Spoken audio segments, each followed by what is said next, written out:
pokoknya cuan terus yuk. Apakah Bitcoin akan kembali di bawah 19.000 dan market kriptonya kembali tertekan? Atau sebaliknya, malah ada peluang rebound dan market kriptonya kembali berjaya?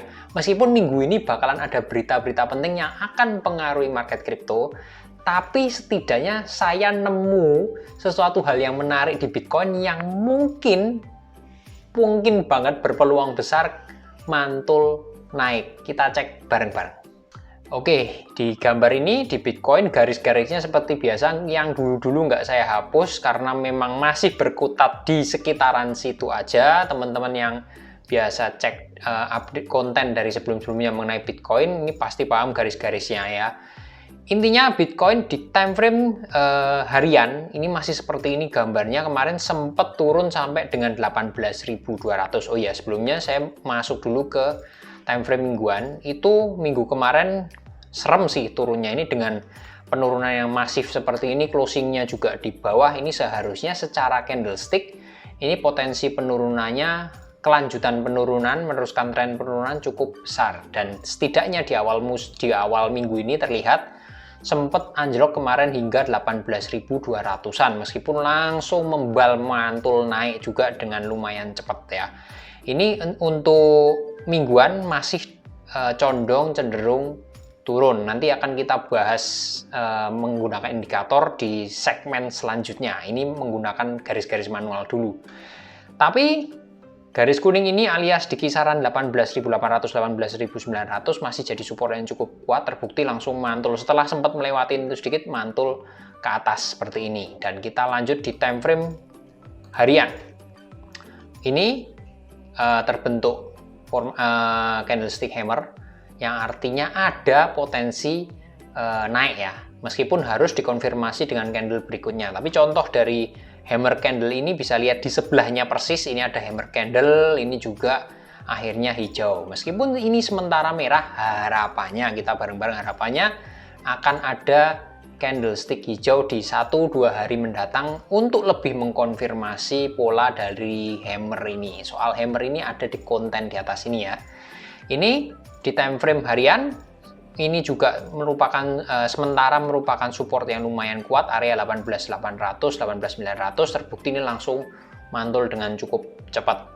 Itu di time frame harian kita nggak akan bahas mengenai support dan resistance-nya dulu, ini membahas mengenai pembahasan secara singkatnya dulu aja ya. Di time frame 4 jam itu terlihat banget kalau ini membentuk semacam V-shape. V-shape itu jadi turunnya cepat, tapi ini pembalnya naiknya juga cukup bagus seperti ini. Biasanya formasi V-shape seperti ini adalah pola pembalikan arah yang cukup ekstrim, dan biasanya nanti teorinya ya akan dilanjutkan dengan penguatan lebih lanjut. Intinya seperti itu. Tapi itu teori, praktek belum tentu sama ya. Kita lihat bareng-bareng. Cuman ini menarik lah, setidaknya dari V-shape ini membuktikan supportnya ini masih kuat. Intinya seperti itu untuk mantul naik. Untuk membuktikan lebih kuat ya harus keluar dari zona merahnya. Zona merah itu berada di area titik teratasnya yang saya buat ini adalah sekitaran 19.700 sampai 19.800-an. Intinya seperti itu untuk garis manualnya, singkatnya seperti itu. Kita akan coba lihat untuk support dan resistance-nya menggunakan Fibonacci seperti apa. Sementara itu ada di, kita menggunakan sini candlestick di tanggal 13 September dan terbawahnya kemarin 18.200, 19 September. Nah ini area supportnya masih sama ya, area 18.200-an, titik terbawahnya kemarin, atasnya ada garis kuning yang saya buat di area sekitaran 18.800, 18.900. Atasnya menggunakan berarti sekarang menjadi resisten karena sementara harga di 19.200, ini ada resisten di 19.300-an, lanjut di 19.990 alias 20 ribuan. Atasnya lagi resisten ada 20.500, atasnya lagi 21.000 dan 21.800, paling atas di 22.800 sementara. Sementara kalau teman-teman nambahin di volume resisten di area ini konsisten ada, saya buat dari konten sebelumnya itu di area 2500 sama dengan garis Fibonya. sama 20.800. Dan yang di atas ini merupakan resisten yang lebih kuat, itu berada di area 21.700 dan 22.250. Itu resisten dan support singkatnya. Terus kita lihat menggunakan indikator ini. Dari indikator ini ada suatu hal yang cukup menarik. Seperti biasa pakai CCI dan Ichimoku yang sudah menjadi kebiasaan saya. Yang pertama dari CCI ini udah menarik. Karena apa? CCI-nya itu naik. CCI-nya itu naik, tapi nah, ini naik, tapi harganya cenderung flat, sedikit turun. Yang artinya ini adalah divergence positif. Divergence positif ada di konten ini. Ini adalah suatu sinyal pembalikan arah yang lumayan signifikan dan ini terjadinya di time frame mingguan. Nah, semakin besar time frame-nya, maka kekuatan divergence positif ini otomatis lebih besar. Dan bukan cuma di situ aja. Kalau teman-teman lihat dari time frame mingguan ini, ada hal yang menarik juga dari sisi ini. Teman-teman akan melihat ini adalah area formasi semacam double bottom. Soal double bottom teman-teman cek di sini. Double bottom adalah pola pembalikan arah yang cukup bagus juga, cukup kuat juga pola pembalikan arah. Kalau misalnya teori double bottom ini terjadi, sebetulnya agak triple bottom karena di sini juga ada terpantul di sini juga. Dan kalau teman-teman lihat di sini garisnya, ini yang harus ditembus ya. Ini, maka kalau misalnya kenaikannya menembus area ini, target secara teori minimal banget ya ada pantulan setidaknya sampai ke sini. Ke area Kumo-nya lah. Area Kumo itu berada kalau sementara kisarannya di area 40 ribuan ke atas. Tapi apakah nyampe ke sini kita nggak tahu. Area yang terdekat di time frame mingguan ini yang harus ditembus untuk mengkonfirmasi pola double bottom itu di sini. Di kisaran garis 24.800-an. Nah, itu target kalau mau terjadi double bottom beneran harus nembus 24.800. Tapi ini masih jauh ya. Tadi teman-teman lihat resistennya aja masih di kisaran 22.000-an lah. Jadi kita nggak akan bahas ini dulu, tapi ini ada potensi, belum pasti terjadi tapi potensi. Ini double bottom plus tadi divergence positif. Nah, itu terus kita akan bahas dari sisi Ichimoku-nya. Ichimoku tidak ada yang menarik di time frame mingguan, masih segalanya masih negatif kecuali CCI 50 ya. Ichimoku di harian lebih menarik karena masih setidaknya masih golden cross di sini. Tenkan di atas Kijun. Terus posisinya Ichiko span-nya masih di bawah candle yang artinya bearish. Kumo-nya masih hijau, bullish, cuman berada di atas harga yang artinya bearish. Jadi masih cenderung bearish di time frame harian untuk Ichimoku. CCI 50-nya sendiri masih bisa bertahan di atas garis minus 100 yang artinya sedikit lebih baik dibanding sebelumnya. Teman-teman bisa lihat di sini. Jadi di sini meskipun harganya range areanya mirip-mirip, tapi CCI 50-nya ini cenderung sudah berada di atasnya. Artinya dari segi CCI 50 ini penurunannya berbeda dibanding sebelumnya. Yang sebelumnya bisa diartikan volume transaksinya lebih besar dibanding sekarang. Dan ini nyambung, hal ini nyambung dengan ini. Jadi kalau teman-teman lihat di ini saya matikan dulu untuk Ichimoku dan CCI 50-nya. Kalau teman-teman lihat fokus di transaksi ini udah pernah saya bahas juga di konten jauh sebelumnya.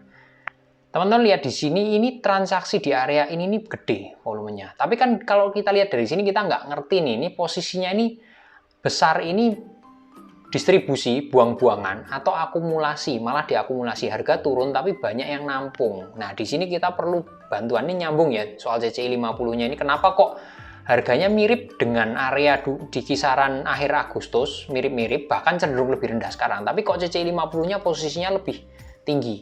Salah satunya adalah kita pakai bantuan indikator akumulasi distribusi. teman-teman lihat di area sini, ini posisinya distribusinya di bawah. Sementara dengan harga yang mirip-mirip malah cenderung lebih turun sedikit. Dia posisi charge-nya akumulasi distribusi lebih di atas. Yang artinya secara charge ini berarti akumulasi distribusi itu kan indikator yang terbentuk karena perbandingan antara penjualan pembelian plus volume yang terjadi, volume transaksi. Maka penurunan yang kali ini tidak dibarengi dengan volume distribusi yang besar. Dan kalau dari sini kesimpulan dari lihat ini aja ya bisa diakumulasikan, bisa diartikan kalau ini sebenarnya bisa jadi ini memang proses akumulasi ketika penurunan yang kali ini lebih banyak dibanding sebelumnya. Bisa juga diartikan ini ada potensi kenaikan juga kalau melihat dari sini, potensi rebound yang cukup besar, dan besarannya nggak main-main kalau double bottom yang di time frame mingguan tadi terjadi di Bitcoin. Dengan volume yang semakin besar dan volume akumulasi yang besar, itu bukan hal yang mustahil akan terjadi rebound yang cukup signifikan. Teman-teman akan melihat apakah bakal terjadi di Bitcoin ini, kita cek bareng-bareng. Ini dari akumulasi distribusi dan pembahasan mengenai Bitcoin ya. Support resistance-nya udah dibahas tadi. Lanjut di market cap dari BTC DOM. Teman-teman akan lihat di sini terjadi nih ya. Posisinya adalah double top. Di garis biru yang sudah saya gambar terjadi double top. Harapannya nembus ini dan terjun bebas ke bawah sini. Kalau ini yang terjadi, maka kenaikan BTC DOM yang kemarin, kalau skenario ini yang terjadi ya, mudah-mudahan terjadi juga. Ini kelihatan banget habis kena area biru langsung merah, ini juga merahnya cukup dalam. Harapannya terjadi ini turun ke bawah dan nilai dari BTC DOM-nya itu sendiri mudah-mudahan nembus area biru ini. Nembus area biru ini dan glosor ke bawah.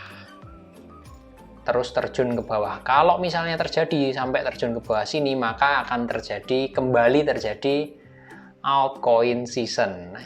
Altcoin, koin-koin di luar Bitcoin akan kembali naik cukup signifikan. Harapannya peluangnya ke situ ada kalau melihat dari market cap ada double top seperti ini. Tapi kita lihat aja prosesnya ke depannya apakah benar seperti ini atau tidak, kita tunggu bareng-bareng. Mudah-mudahan saya melihatnya ke arah situ. Dan kalau misalnya ada peluang ALT coin-nya turun, BTC DOM-nya turun, maka ada peluang di ALT coin. Ada dua koin yang sempat saya temukan, saya lihat cukup bagus dalam beberapa hari ya. Ini tidak terhitungan menit atau jam ya di sini ya. Mudah-mudahan mantul beneran. Ini dari EOS, dulu. Posisinya dari EOS ini adalah mantul lagi di area support. Ini potensi yang bagus bagi teman-teman yang di spot kalau mau masuk spot market. Kalau di futures ya pertimbangkan stop loss-nya ya. Ini stop loss-nya berada di area terbawahnya sementara di 1,21 dolar. Itu sekarang posisinya 1,27, jadi stop loss-nya cukup jauh ya. Tapi kalau mau mengincar leverage-nya kecil mungkin bisa masuk sekarang. Ini dari EOS. Kalau teman-teman lihat potensi naiknya berapa, bisa pakai Fibonacci. Sekali lagi ini juga cukup bagus gambarnya, masih nurut-nurut Fibonacci. Area resistennya dengan titik terbawahnya di 1,21 ya. Area resistnya adalah 1,38, selanjutnya 1,49, selanjutnya 1,5, selanjutnya 1,66, dan selanjutnya 1,78, dan titik teratasnya di kisaran 1,95 untuk EOS. Ini bisa untuk spot market, ini kenaikannya masih cukup lumayan. Kalau ada pantulan paling enggak di kisaran 138, 149, itu berarti masing-masing udah kisaran 10-20% gain. Apalagi futures ETF moto merem karena itu dikali leverage ya. Itu untuk EOS kilas. Dan ada lagi SXP. Mirip juga kasusnya karena ini juga sudah berada di area support ini ya. Area support bawah ini juga sama kasusnya sama EOS, cuman ini mungkin lebih kuat area supportnya karena udah terjadi beberapa kali. 1, 2, 3, 4, 5. Udah 5 kali diuji coba dan mantulnya lumayan. Kalau kita lihat EOS, ini posisinya kalau pakai Fibo di yang 3 Juni aja, maka ini akan terjadi seperti ini. Time frame-nya, resisten untuk stop loss mungkin berada di area bawah kisaran 0,315 itu dolar. Resisten ada di 0,38, 0,42, 0,46, 0, ini yang berapa sih? 0,5. 0,5 atasnya adalah 0,54 dan paling atas 0,6. Dengan harganya sekarang di 0,33 dolar, maka potensi kenaikan terdekatnya itu lebih dari 10%, hampir 15%, dan di atasnya lagi 30% lebih. Ini SXP bagi yang di spot market juga cukup gurih kalau mantul loh ya, kalau analisa teknikalnya benar. Untuk EOS maupun SXP resiko ditanggung masing-masing, ditanggung penumpang, dan teman-teman mungkin bagi yang pakai leverage pakailah, jangan yang terlalu besar. Itu gambarannya, mudah-mudahan bermanfaat dan mudah-mudahan beneran ada pantulan baik di Bitcoin maupun di ALT Coin. Mudah-mudahan BTC DOM-nya aja yang losor. Salam cuancuk.